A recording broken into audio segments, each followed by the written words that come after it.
వేములవాడ పట్టణంలో పలు ప్రైవేటు పాఠశాలల మధ్య జరుగుతున్న పోరు విద్యార్థుల పాలిట శాపంగా మారింది. గత కొద్ది రోజులుగా పలు గుర్తింపు పొందిన ప్రైవేటు పాఠశాలలు ఇటీవల ఏర్పాటు చేసిన కొత్త పాఠశాలల గుర్తింపు లేకుండా నడుస్తున్నాయన్న విషయంలో మండల విద్యాశాఖ అధికారితో పాటు జిల్లా విద్యాధికారికి జిల్లా కలెక్టరేట్లు కార్యాలయంలో ఫిర్యాదు చేసినప్పటికీ ఎలాంటి ఫలితం లేకపోవడంతో తాజాగా సోమవారం నుండి నిరవధిక బంద్కు దాదాపు 16కు పైగా ప్రైవేటు గుర్తింపు పొందిన పాఠశాలలు పిలుపునియడం వేములవాడ పట్టణంతో పాటు చుట్టుపక్కల గ్రామాల్లో చర్చనీయాంశంగా మారింది. నిరవధికంగా పాఠశాలలు బంద్ చేస్తామని పిలుపునివ్వడంతో విద్యార్థుల తల్లిదండ్రులు తీవ్ర ఆవేశానికి, ఆగ్రహానికి, ఆందోళనకు గురవుతున్నారు. కాగా ప్రైవేటు పాఠశాలలు ఎలాంటి నిబంధనలు పాటించకుండా, పాఠశాలకు ప్లేగ్రౌండ్ లేకుండా, ఫైర్ సేఫ్టీ లేకుండా, లేఅవుట్ లేకుండా నడుస్తున్నప్పటికీ ఎలాంటి చర్యలు తీసుకోవడం లేదన్న వాదనలు కూడా వినిపిస్తున్నాయి. కేవలం విద్యార్థుల వద్ద నుండి ఫీజుల పేరిట వేలాది రూపాయలు దండుకుంటూ ఇప్పుడు గుర్తింపు పొందిన,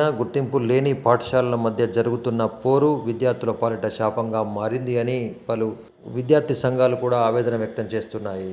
గొడవల వల్ల పిల్లల చదువు నాశనం చేయడమా అని వారు ప్రశ్నిస్తున్నారు. ప్రైవేట్ స్కూల్స్ కు కనీసం అనుమతి లేకుండా నడుస్తున్న విషయంపై ఈ మధ్యనే గత ప్రజావాణిలో ఫిర్యాదు చేసినప్పటికీ కలెక్టర్ చర్యలు తీసుకోమన్నప్పటికీ కూడా వాటిపై ఎందుకు చర్యలు తీసుకోవడం లేదని వేములవాడ పట్టణంలోని దాదాపు 16కు పైగా గుర్తింపు పొందిన ట్రస్మా ఆధ్వర్యంలోని పలు ప్రైవేటు పాఠశాలలు డిమాండ్ చేస్తున్నాయి. ప్రస్తుతం పరిస్థితి గంభీరంగా మారుతూ పలు ప్రైవేట్ స్కూళ్ల విచారణ జరిపి అనుమతి లేని విద్యా సంస్థలపై తక్షణమే చర్యలు తీసుకోవాలని బీఆర్ఎస్ విద్యార్థి విభాగం నాయకుడు పోతు అనిల్ కుమార్ కూడా డిమాండ్ చేశారు. స్కూళ్ళన్నిటికీ అనుమతులున్నాయో చెక్ చేసుకుని బంద్ పేరుతో విద్యార్థుల భవిష్యత్తును బలి తీసుకోవడం అన్యాయమని ఈ సందర్భంగా అనిల్ కుమార్ ఆవేదన వ్యక్తం చేశారు.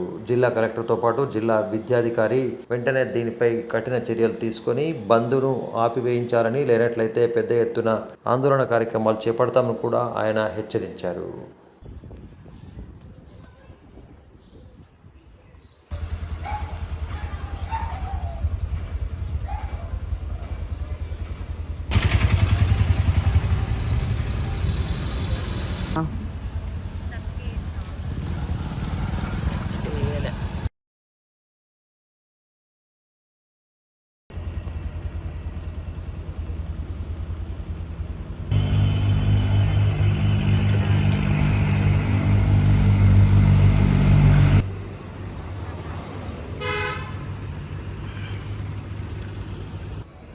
వేములవాడ పట్టణంలో విద్యార్థుల తల్లిదండ్రులకు వాళ్ళ ప్రొద్దున మెసేజ్ రావడం జరిగింది. ఏమనంటే 4వ తేదీ ఐఎమ్ డిక్లేర్డ్ ద హాలిడే అని చెప్పేసి రావడం జరిగింది.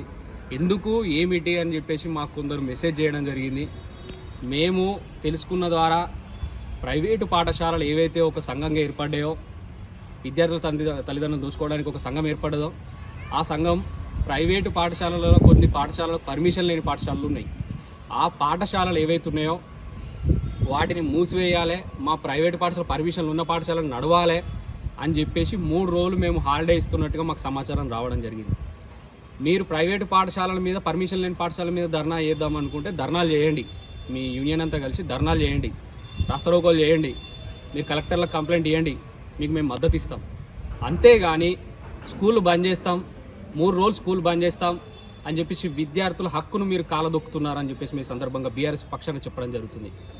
కాయో కష్టమో చేసిన తల్లిదండ్రులు, నా కొడుకు, నా బిడ్డ మంచి చదువులు చదవాలని నీ స్కూల్లో వేస్తే నువ్వు 3 రోజులు హాలిడే ఇస్తా, 4 రోజులు హాలిడే ఇస్తా అంటే విద్యార్థుల తల్లిదండ్రులు చూసుకుంటూ ఊరుకోరు. గుర్తుపెట్టుకోండి, ఇక్కడ మా విద్యార్థుల పక్షాన ఎప్పుడైనా కొట్లాడతాం.